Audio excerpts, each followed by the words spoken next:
Hello বন্ধুরা, তোমরা সবাই কেমন আছো? আশা করি ভালো আছো। আমিও তোমাদের ভালোবাসে অনেক ভালো আছি। আবার একটা রেসিপি নিয়ে চলে আসলাম। কড়াইতে তেল দিয়েছি, একটু ভেজে নিয়েছি বলে তেলটা এরকম হয়েছে। এবার তেলের মধ্যে দিয়ে দেবো কটা পাঁচফোড়ন দিয়ে এইবার আমি আজকে এখানে সব সবজিগুলো একটু বয়েল করে রেখেছি। এবার এই সবজিগুলো সব দিয়ে দেবো।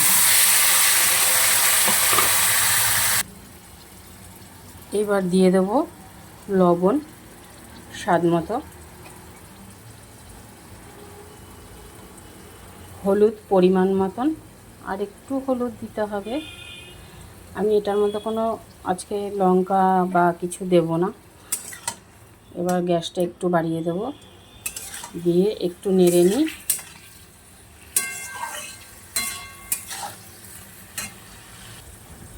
এবার দিয়ে দেব ভেজে রাখা উচ্ছেগুলো। আমি ভেজে রেখেছিলাম, তার জন্য তেলটা একটু কালো কালো হয়েছিল।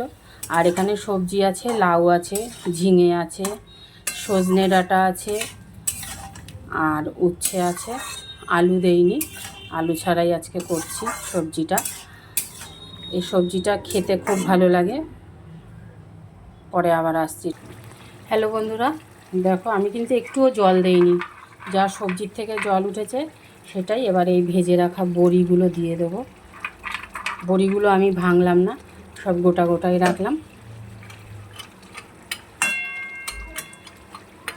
এবার বড়িগুলো দিয়ে একটু চাপা দিয়ে দেবো, পরে আবার আসছি।